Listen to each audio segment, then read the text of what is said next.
नतस्य तत्त्वग्रहणाय साक्षात् गरीयसीरपि वाचः समासन् स्वप्ने निरुक्त्याग्रहमेदि सौख्यं न यस्य हेयानुमितं स्वयं स्यात्। एक बार की बात, काशी जी के एक विद्वान मिले और वे बोले, महाराज, वेदांत शास्त्र की कोई ऐसी पंक्ति नहीं जिसका मैं अर्थ न कर सकूं। वेदांत विषय की कोई ऐसी शंका नहीं इसका मैं समाधान नहीं कर सकता।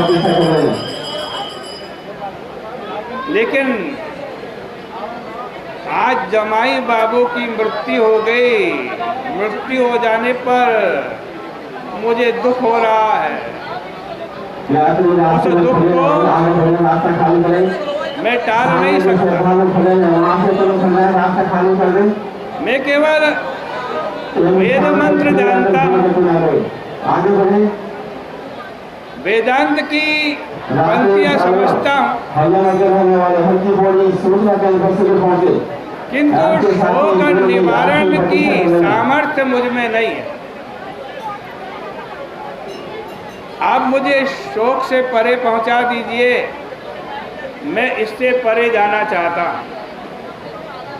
कहने का मतलब यह है कि पढ़ा लिखा मात्र होने से काम नहीं बनता। यह जानकारी होनी चाहिए कि मनुष्य का मन सुख दुख एवं इंद्रियों के कर्म का विस्तार और नए नए शरीर का उत्पादन करता रहता है। सारा का सारा सुख दुख ये मणि राम का खेल है। जब तक मनुष्य का मन विषयों के प्रेम में अनुराग में डूबा हुआ है, तब तक दुख की प्राप्ति होती है। जब उसमें विषय परायणता नहीं रहती और उसका मन विषय चिंतन छोड़ देता है, तब वह क्षेम का अधिकारी हो जाता है। जब तक दिए में घी और बत्ती है, तब तक उसमें धुआं निकलता रहता है, और जब घी बत्ती कुछ नहीं रहती तो अग्नि बुझकर अपने स्वरूप में स्थित हो जाता है। शरीर में 5 ज्ञानेंद्रियां, 5 कर्मेंद्रिय और मन, इन सबको मिलाकर के 11 वृत्तियां हैं। गंध आदि ज्ञानेंद्रियों के विषय हैं। गति संभोग आदि कर्मेंद्रियों के विषय हैं, और ये सब मन में ही होते हैं। ये सारे चाहे वो 100 हों, 1000 हों, करोड़ों हों, मनसो विकाराः, मन के विकार हैं, अविद्या से रचित है। कभी आविर्हित होते हैं, कभी तिरोहित होते हैं। विचारवान पुरुष को इनको माया का खेल समझना चाहिए। क्षेत्रज्ञ 2 प्रकार का है, एक त्वम पदार्थ रूप जीव है और दूसरा तत्पदार्थ रूप ईश्वर है। ईश्वर स्वयं ज्योति है, संपूर्ण जीवों का नियंता है। नारायण भगवान वासुदेव है, वो सबके हृदयों में आत्मा के रूप में प्रविष्ट है।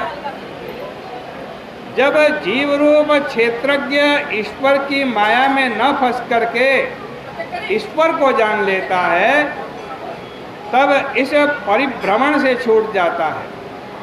जब तक ईश्वर में उसकी दृष्टि नहीं जाती, वो उपाधिभूत संसार में माया के खेल में भटकता रहता है।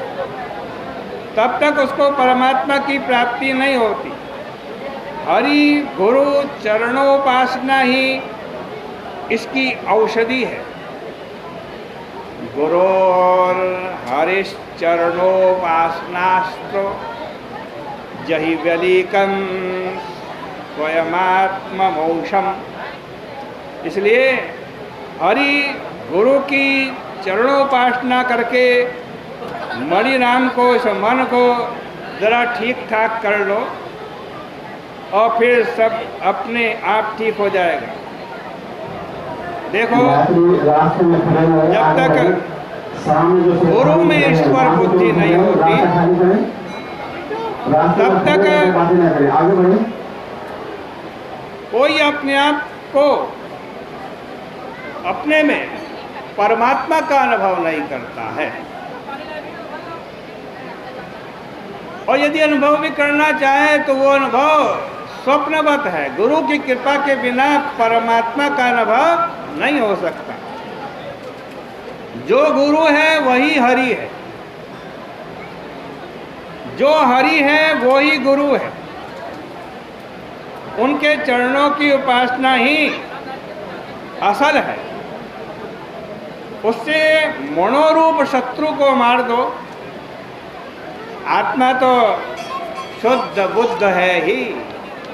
इस प्रकार से श्रीमद् भागवत जी के 5वें स्कंद का 11वां अध्याय परिपूर्ण करते हैं।